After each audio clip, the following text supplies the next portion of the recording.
Bonjour à tous. Je vais vous parler aujourd'hui de la différence entre différents diagnostics qui existent, celui du baby blues, de la dépression postpartum et du burn-out parental. Pour pouvoir comparer, il est plus difficile de distinguer la dépression postpartum du burn-out parental que du baby blues, parce que le baby blues, nous allons l'observer, ne dure que peu de temps. Il est supposé ne pas excéder 14 jours, donc 2 semaines. Il est complètement corrélé à l'accouchement, c'est-à-dire qu'il survient quelques jours après celui-ci. On le sait, l'accouchement engendre énormément de bouleversements physiologiques, psychiques, cognitifs. Donc, il y a une réaction du corps, de la psyché à la mise au monde d'un nouvel être. Le baby blues est donc supposé naturel, il est lié en général aux hormones, mais pas uniquement. Il est corrélé à l'accouchement et le parent, on parle souvent de la mère, va ressentir beaucoup de variations émotionnelles. C'est le roller coaster des émotions, puisque donc la mère va pleurer, être irritable, fatiguée, va réagir peut-être de manière excessive face à ce qu'on va lui dire ou ce qu'elle vit. Et c'est surtout considéré comme un phénomène physiologique, parce que la fatigue est intense, les hormones vont fluctuer brutalement, le taux d'œstrogène va chuter, c'est le cas également des progestérones qui ont tendance à réguler l'humeur, donc cela peut tout à fait expliquer physiologiquement qu'il y ait un baby blues, outre toutes les transformations psychiques qu'entraîne la mise au monde d'un enfant. Donc 14 jours maximum, c'est déjà un point très important. Donc si votre mal-être excède les 14 jours, la labilité émotionnelle, donc les variations d'humeur, mais aussi une fatigue très importante et l'hypersensibilité excèdent les 14 jours après la naissance du bébé, ou après les 5 premiers jours qui suivent la naissance du bébé, on peut dire que ce n'est plus un baby blues. C'est peut-être une dépression postpartum ou un burn-out parental. Alors la dépression postpartum renvoie à une tristesse intense. Le parent se sent anxieux, cela peut concerner le papa ou la maman. Donc c'est pas seulement maternel. Le parent peut se sentir coupable, il peut avoir des idées noires, ça peut aller jusqu'au suicide. Il peut prendre ses distances vis-à-vis de l'enfant, ce qui peut faire penser aussi au burn-out parental, parce que nous avions parlé de la distance affective vis-à-vis des enfants. Peut engendrer des troubles du sommeil, on le retrouve aussi dans le burn-out parental.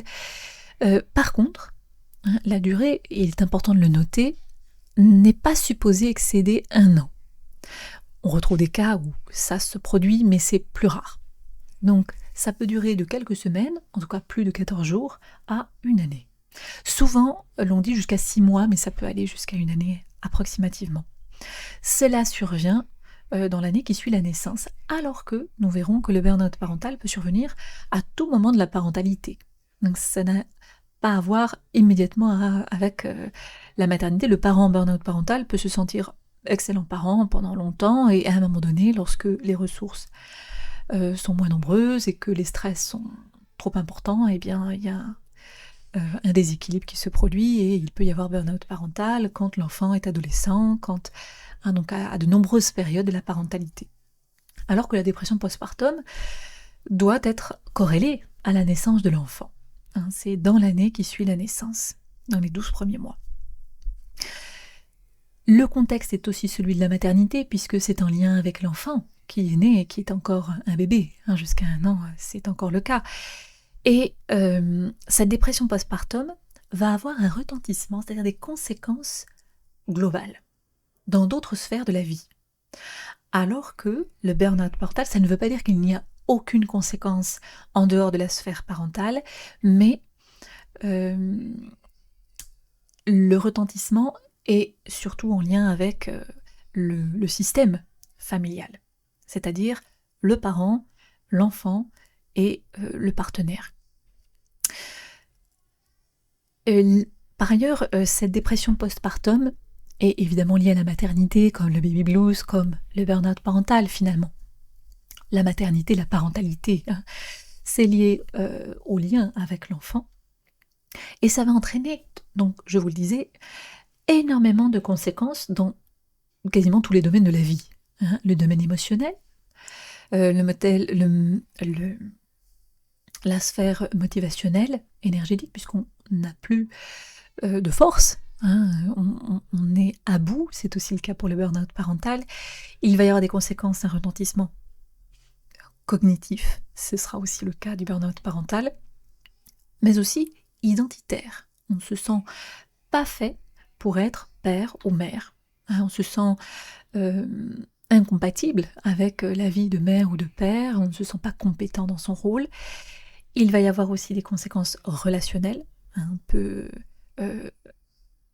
se distancier de ses enfants, on peut avoir du mal à s'attacher à son enfant, on peut avoir l'impression que ce n'est pas son enfant, hein, que c'est l'enfant d'un autre, d'une autre.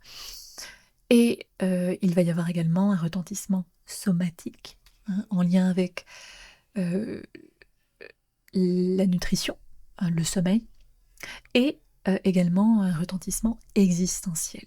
On peut ressentir l'envie de se supprimer, de fuir, hein, de disparaître, de ne plus exister, de ne plus laisser de traces. Pour ce qui est du burn-out parental, donc la première chose, c'est que ce n'est pas corrélé à la première année de vie de l'enfant. Cela peut se produire à n'importe quel moment de la parentalité. Et cela survient quand il y a un déséquilibre. On dit souvent la métaphore de la balance dans le cas du burn-out parental parce qu'on dispose d'un certain nombre de forces, hein, qui sont les facteurs de protection. Ça peut être un mari très présent, ça peut être des grands-parents également présents, ça peut être un confort de vie matériel, enfin, ça peut être plein de choses, même s'il est prouvé que ce n'est pas si important dans la balance. Et il y a des facteurs de stress, hein, c'est-à-dire ce qui va ajouter des difficultés, hein, à gérer son rôle de parent. Et ça peut être justement le fait d'être tout seul, de ne pas du tout avoir d'aide.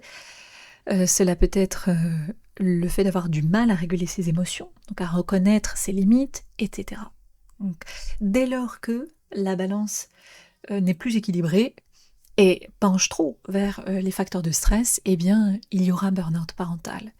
Ce qui veut dire que la rechute n'est pas corrélée au fait qu'on a vécu un burn-out parental, et c'est corrélé au fait qu'il n'y a pas assez d'aide. Finalement, on n'a pas assez de ressources, hein, de facteurs de protection. Donc, il y a 4 symptômes qui sont caractéristiques du burn-out parental. Nous l'avons vu, un épuisement extrême, qui est aussi le cas dans la dépression. Hein. De toutes les façons, il y a une mise à distance affective vis-à-vis des enfants, qui apparaît aussi dans la dépression.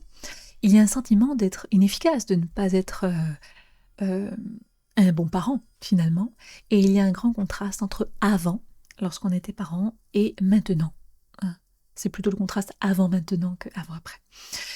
La durée. Alors, le burn-out parental n'a pas de fin en soi ou de durée précise, parce que c'est lié justement à cette balance. Alors il y a un moment donné, ça peut durer plusieurs années, il y a un moment donné où le parent va se rendre compte qu'il n'en peut plus, il va y avoir peut-être des gestes qui ne sont pas voulus, il va y avoir des signaux d'alerte extrêmes. Souvent c'est quand le parent est complètement à bout, hein, qu'il va décider d'entreprendre quelque chose, sinon il va tenir bon.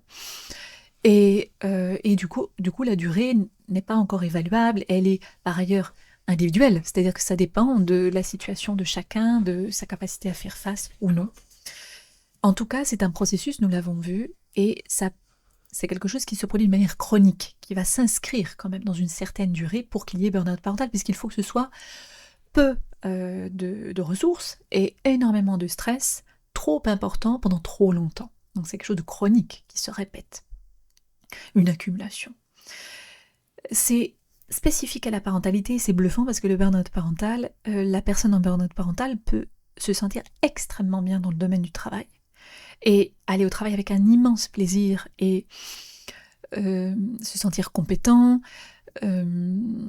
se retrouver en termes d'identité, et au moment où le parent retrouve sa sphère de la parentalité dans laquelle il souffre, se sentir au bout du monde, c'est-à-dire avec de la vitalité lorsqu'il est au travail ou dans une autre sphère, amicale, sportive, enfin, toutes ces autres sphères qui existent, mais dans la sphère de la parentalité, souffre énormément.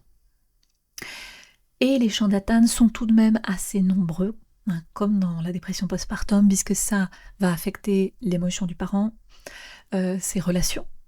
Si le parent se sent jugé incompétent dans sa sphère parentale, il va réduire ses fréquentations. Il va avoir peur que son enfant fasse une crise, il va se recentrer sur lui-même, et si l'autre parent le critique en tant que parent, eh bien, il va avoir moins de relations avec le partenaire. Il va y avoir un impact identitaire, puisque le parent en burn-out parental est perfectionniste, ce qui n'est pas forcément du tout le cas en lien avec la dépression postpartum, et par conséquent va remettre en question son identité, qui est corrélée peut-être corrélée à la réussite en temps normal dans d'autres sphères, et du coup là voit cette sphère identitaire complètement interrogée. Il va y avoir aussi beaucoup d'impact, puisque le stress est prolongé, chronique, systématiquement il y a des retombées sur le corps, sur la cognition, donc le parent se sent et a du mal à mémoriser les choses, il va ruminer, il a du mal à se concentrer, voilà ce que l'on observe le plus souvent. Donc ça nous permet déjà de voir des différences tout de même plus significatives qu'il n'y paraît entre ces trois phénomènes que sont le baby blues, la dépression postpartum et le burn-out parental.